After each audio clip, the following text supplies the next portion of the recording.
Hey everybody, Dr. Tim Turlip here with your current installment of 3 Minutes to Vitality. So we're going to try and dispel today a little bit of a misconception about fevers. Most people think fevers are a problem, and as soon as I start to get a fever, I get to 101, 102, I need to bring it down. Not true. A lot of places actually don't even define a true fever as until you get over 100.4 degrees as a fever itself, and it really is very, very low grade. So why is a fever important? Couple of reasons. Number one, it increases the number of white cells that our bodies produce, which is the part of the immune system that fights infection. So when we get a bacterium or a virus, that's the thing that will actually, that elevated body temperature increases immune function, increases also the number of cells that are created by the immune system. So it makes them faster, makes them respond more, and increases the number of troops that our immune system has to make it happen. Next thing it does is it actually increases our core body temperature, which is a fever is, right? It actually makes it possible for the environment inside our bodies to be inhospitable to actually the bacteria in themselves. So they don't like being there. So they can't replicate as well, they can't proliferate and grow and become stronger. They lose their ability to do so. Third thing it does is it actually moves our iron stores to the liver, because the bacteria, viruses also need iron with which to actually grow in numbers. So the body intelligently moves what they're trying to use to replicate away from them, so they can't replicate as well either.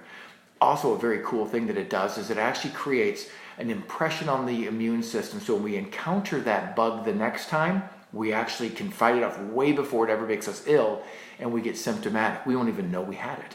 How great is that? Right? So it's one of the things that we want to make sure that we understand. Fevers are not the enemy. They're an intelligent way for our bodies to get rid of the infection, which is really terrific. Now, to dispel the last couple of bits of rumor, people will say, oh my goodness, you can get brain damage. That is absolutely, with a virus, a flu, a cold, an upper respiratory infection, a kidney infection, not going to happen. Right? Because brain damage doesn't happen until you get to over 107.5 degrees. It's actually 107.6 to be precise. It's just not going to happen with an infectious process. 104.5, 105, 105.5. Now that is hot, but you will not get brain damage. When it does get that high, about 4% of us will tend to have a seizure, but they are short-lived, and the seizures themselves do not cause brain damage. So that is also a misconception and an urban legend, if I can actually say it that way, which is kind of interesting. Now, those seizures will also happen if it actually rises very, very quickly. So we've all had a fever where you start feeling something, within 2 hours you're at 103.5, right? That can lead to a seizure. But again, they don't cause brain damage. They're short-lived. They're scary to watch, but they are not the problem that we thought. So it's fevers.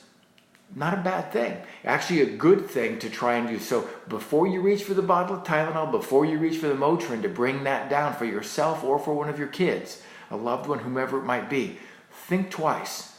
Let that fever run so your body can get you feeling better faster and protect you in the future. So that's 3 Minutes of Vitality for this time. We'll see you next week.